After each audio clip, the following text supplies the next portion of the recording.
그 다음에 그들은 말하고 있어요. 자기들은 그 은사를 찾아가고 이 문제 해결을 위해서 대안을 만들어가는 겁니다. 여러분, 교회가 뭡니까? 여러분, 교회를 잘 알아야 돼요. 교회는 그리스도의 몸이고 강단은 하나님의 말씀을 증거하는 것입니다. 세상의 이론이나 철학이나 소식이나 그걸 전하는 게 아니라 부활의 예수님, 성령의 역사하심, 그걸 전하는. 우리 교회가 성민언을 하잖아요. 구제도 하고 하잖아요. 예수님 없는 구제, 예수님 없는 복지, 예수님 없는 선행, 예수님 없는 단합, 예수님 없는 평화, 부흥은 아무 유익이 없습니다. 예수님이 계십니다. 예수님이 계시고 말씀이 있는 거기에서 일어나는 것들이 생명력이 있지, 말씀이 없으면 거기에는 생명력이 없어요. 예수님이 있어야 길이 있고 예수님이 있어야 생명이 있고 예수님이 있어야 진리가 있는 거예요. 믿습니까? 믿습니까? 여러분, 예수님이 없는 사람은요, 나라나 개인은 잘 살면 남을 공격하게 되어 있습니다. 잘 살면. 우리 세계 여러 나라 있잖아요. 뭐 어떤 나라는 대한민국이 잘 도와줘서 좀 살게 되니까 대한민국 없어도 돼. 그러잖아요. 여러분, 공산주의 국가가 잘 살잖아요. 당장 칼 들어댑니다. 우리 짐승들을 보면은 아무리 어려서 젖먹여 키워도 크면 힘을 가지게 되면 어미도 물어버립니다. 제가 LA에 제가 아주 존경하는 목사님 댁에 갔었는데 거기에 진돗개가 새끼를 낳아가지고요. 누가 어미인지 누가 자녀인지 모를 정도로, 새끼인지 모를 정도로 컸어요. 먹을 것을 주면은 새끼가 어미를 물어버리는 거예요. 이게 짐승입니다. 하나님의 영이 없으면 힘을 가지게 되면 자기에게 은혜 베푼 사람까지라도 물게 되어 있습니다. 이게 육을 가지고 있는 모든 사람도 예외는 아니다. 예수 믿는 사람, 성령에 인도하는 사람은 은혜를 알지만 그렇지 않는 사람들은 보세요. 세계 정세를 한번 보세요. 그래서 이 사도들은 그러잖아요. 하나님의 말씀을 우리는 전해야 된다.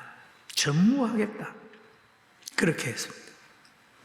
그래서 그는 말하기를 하나님 말씀을 제쳐놓고 접대를 일삼는 것은 마땅치 아니하니 자신들이 하는 일에 마땅치 않았다.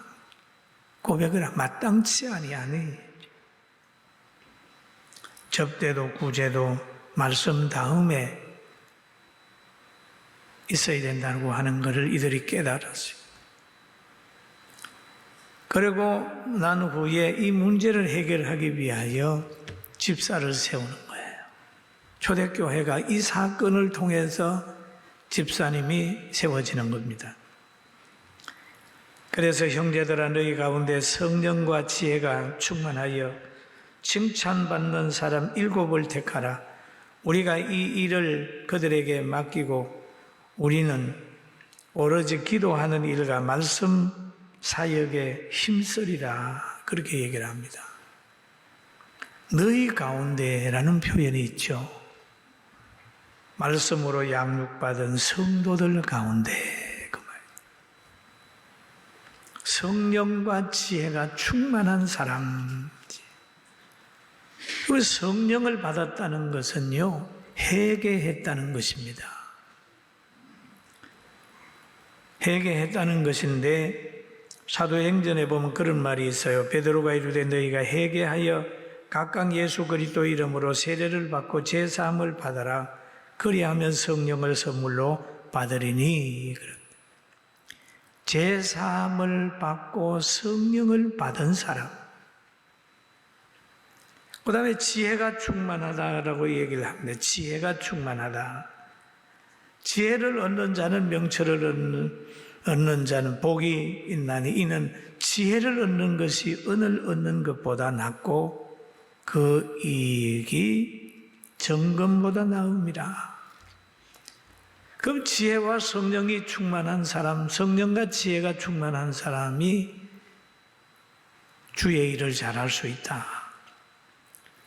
부자도 아니고 권력자도 아니고 또 많이 배운 사람도 아니라 그 분들도 중요하지만 더 귀한 것은 사도들이 했던 그 사역을 대신할 사람은 성령과 지혜가 충만한 사람이다. 그렇죠? 왜냐하면 성령 안에는 권세가 있습니다. 성경에 보면 오직 성령이 너희에게 임하시면 너희가 권능을 받고 예루살렘과 유대와 사마리아와 땅끝까지 이르러 내 증인이 되리라 라고 얘기를 하잖아요. 그러면 성령 안에는 성품이 있는데 사랑의 성품도 희락의 성품도 온유의 성품도 그에게 있기 때문에 소외된 사람 없이 잘 돌아올 수 있는 그런 사역을 할 수 있다는 얘기를, 그런 판단을 하고 이 집사들을 세우는 거예요. 사랑하는 성도 여러분, 우리는 다 많은 집사가 있잖아요. 사명이 굉장합니다. 할렐루야. 아멘. 집사지. 그리고 하나님과의 관계도 중요해요. 아주 제일 중요하자면 그 다음에는 사람과의 관계도 잘해야 된다. 여기 보니까 칭찬 듣는 사람 7을 택하라. 사도들이 하는 것을 대신하려면, 여기 구원의 사역에 동참하려면 사람을 알아야 되거든요. 사람과의 관계도 잘 해야 됩니다. 사람들에게도 인정받아야 돼요.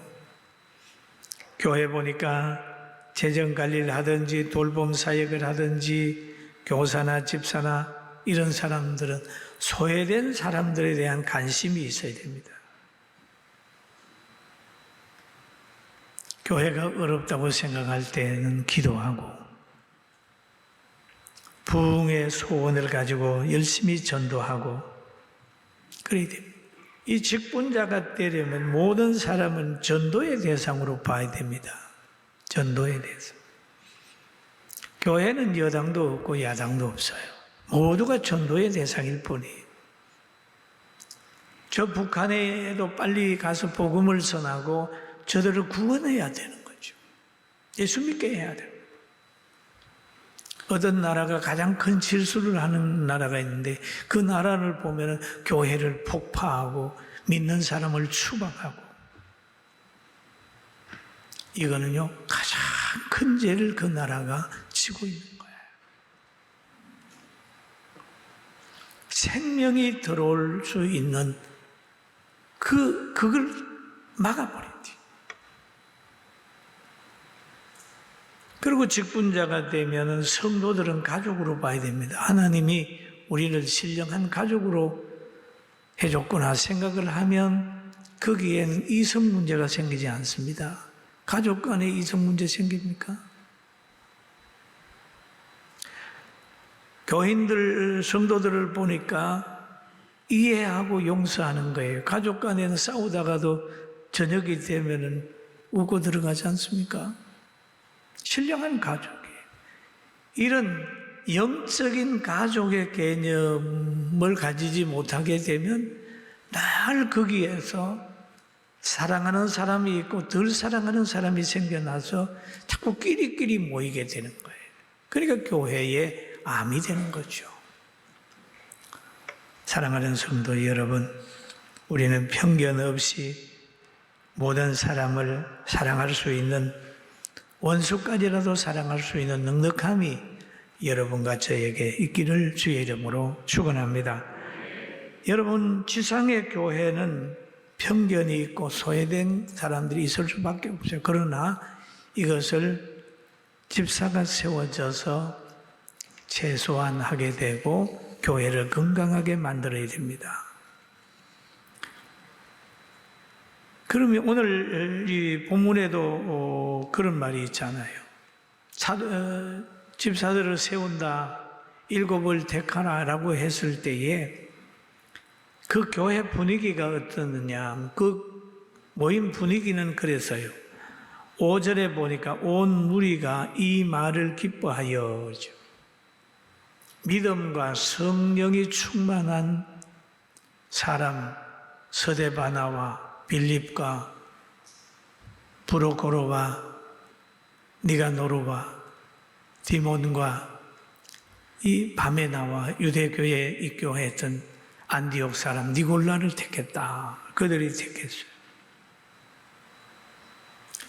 택하여 사도들 앞에 세우니 사도들이 기도하고 그들에게 안수하니라. 사도들 앞에 세우니. 기도하고란 말은 사도들은 기도할 때 뭐라고 했어요? 하나님께 물어보는 거예요. 이 사람 괜찮습니까?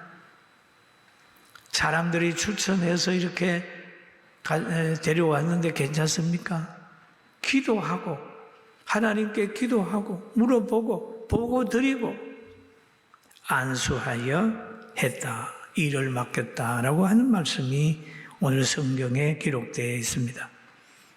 사랑하는 성도 여러분, 우리는 위대한 사람이고 하나님이 쓰는 사람이고 행복한 사람인 것을 기억하게 되길 주의 이름으로 축원합니다. 그런데 이 초대교회에 세워졌던 집사들의 영적 상태나 모습을 보면 대단했습니다. 사도들은 사도의 일을 열심히 하고 집사들이 또 활동하게 되니까 어떤 역사가 나타나냐 하면 하나님의 말씀이 힘을 얻게 됐어요. 하나님의 말씀이 뭐라고 그랬죠? 크게 한번 해요. 시작. 하나님의 말씀이 점점 왕성하여 예루살렘에 있는 제자의 수가 더 심히 많아지고 허다한 제사장의 무리도 이 도에 복종하니라라는 얘기입니다. 그렇게 박해했던 제사장의 무리도 이 도에 성령의 감동을 받아 전하는 거기에 굴복했다 라고 했습니다. 발언권을 하나님이 주셨어요. 하나님의 말씀이 왕성하고 제사장의 무리도 복음에 복종하게 되고 균형 잡힌 성장이 시작이 됩니다. 이 서대반 집사를 보면은 대단해요. 빌립 집사도 대단하고 다른 분도 다 나름대로 대단했지만 특별히 서대반 집사를 보면은 그 중에 참 열정이 있어요. 서대반이 은혜와 권능이 충만하여 큰 기사와 표적을 민간에게 행하니, 여러분이 집사님을 통해서도 막 귀신도 쫓겨나가고 병도 치료되고 복음이 막 전파되는 거예요. 구체적인 내용은 없지만은 여기에 기사와 표적이 나타난다고 그러니까 그 당시에 그런 표적이 나타나는 것으로 보게 됩니다. 그리고 여기에 빌립보서 1장 29절에도 보면은 이런 말씀이 있어요. 그리스도를 위하여 너희에게 은혜를 주신 것은 다만 그를 믿을 뿐 아니라 또한 그를 위하여 고난도 받게 하려 하심이라 그랬죠. 그러면 서대반이 은혜를 받았는데 그 사역을 감당함으로 인하여 뭐하냐? 고난이 시작이 됐습니다. 고난이 시작이 됐어요. 얼마나 큰 고난이 시작이 됐나요? 서대반을 막 이단으로 몰아버리는 거죠.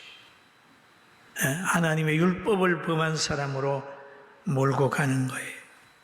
과거 예수님을 박해하는 방법을 가지고 사도들도 박해하더니 또 스데반이 전도를 하니까 스데반도 지금 막 박해를 하는 겁니다.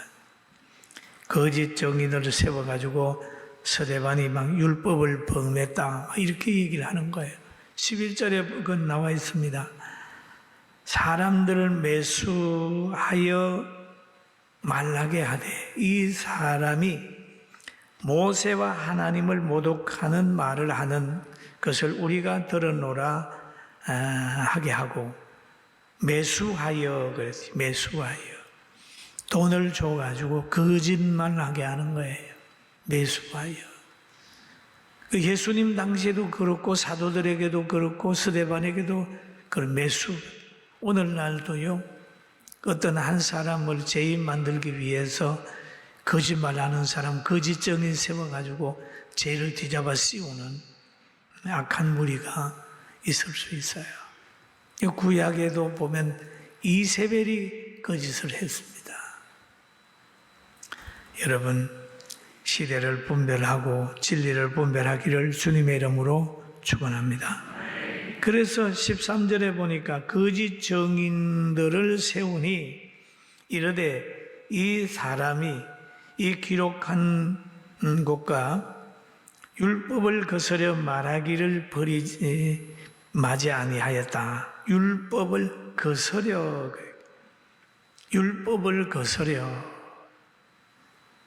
스데반을 율법을 거스리는 사람으로 만드는 거예요. 모세와 하나님을 모독하는 말을 했다. 누가 그랬냐? 거짓 정인들이 그랬단 말이에요. 돈과 권력의 양심을 팔고 거짓말로 스데반을 이렇게 모함하는 거지요. 근데 이 율법이라고 하는 건 하나님이 이스라엘 백성들을 사랑해서 주신 거예요. 율법을 가만히 들여다보세요. 다 사랑의 동기가 있습니다. 왜냐하면 십계명도 가만히 보면 행복한 가정으로 살아라, 이웃과의 관계, 부모와의 관계 좋게 하려고 하는데 이 악한 사람은 꼭 법을 나쁘게 사람 죽이는 데 사용을 하고 있단 말이에요. 법은 만들어질 때는 다 좋은 동기인데 쓰는 사람이 잘못 쓰게 되면은 이상해지는 거죠. 여기에 율법에 대한 이야기가 나오잖아요. 사랑하는 성도 여러분, 오늘 이 집사가 되려면 스데반 같은 집사가 됩시다. 할렐루야. 아멘. 이거죠. 얼마나 많은 사람들이 모함하는지 몰라요. 그런데 스데반 보세요. 거기에서 굴복했나요? 안 했어요. 끝까지 그들과 토론을 하게 되면 그들을 이겼어요. 그리고 15절에 보니까 그런 내용이 있습니다. 공회 중에 앉은 사람들이 다 스데반을 주목하여 보니 그 얼굴이 천사의 얼굴과 같더라. 할렐루야. 그러면 천사의 얼굴과 같다. 평안하고 참 멋있다. 지금 그 얼굴을 해야 될 상황이 아니라는 거죠. 조금 있으면 돌에 맞아 죽을 상황이 되는 거예요. 그런데도 천사의 얼굴과 같았다. 오늘 여러분 옆 사람 얼굴 한번 봐요. 천사의 얼굴 같아요? 마스크를 써가지고 잘 안 보입니다만은 천사의 얼굴 같다. 그 어려운 상황인데 불안하고 공포에 질려야 되는 그런 상황인데 천사의 얼굴과 같았다 라고 하는 표현이 있는데 집사님은 이렇게 집사가 중요한 거예요. 스데반의 그 시당이 얼마나 중요해요. 바로 이 위대한 집사들이 세워짐으로 인하여 초대교회에 원망과 시비가 없어진 거예요. 집사는 이름만 가지는 게 아닙니다. 목회자가 돌아보지 못하고 소외된 사람이 나올 때 거기에 집사, 장로, 권사들이 그 부분들을 다 같이 보충하고 돌아보는 거예요. 오늘 여러분 다 하나님이 쓰는 사람 되시고 지금 세상이 너무 어지럽잖아요. 나라들 보세요. 중국은 홍수로 어려움을 당하게 되고 저 북한에는 뭐 합니까? 지금 먹는 문제 때문에 엄청 어렵고 지금 러시아도 그렇고 미국도 그렇고 문제 없는 나라가 없잖아요. 문제 없는 가정도 없잖아요. 그러나 혹 아픔이 있든지 문제가 있으면 살았다고 하는 걸 생각하면서 감사하면서 서대반의 얼굴이 천사와 같이 빛나고 또 하나님이 주신 걸 가지고 거룩한 사역을 감당하고 복음을 전한 것처럼 우리 교회 성도들이 그렇게 되기를 주의 이름으로 축원합니다. 여러분 가정에 계시는 분들도 희망을 가지십시다. 아무리 어려워도 뒤로 물러서지 말아요. 아무리 어려워도 무슨 일을 할 때라도 물러서지 말고 성장으로 극복을 하자. 성장으로 극복하자. 교회도 가정도 나라도 성장으로 극복하는 축복이 우리 모두에게 있게 되길 주의 이름으로 축원합니다.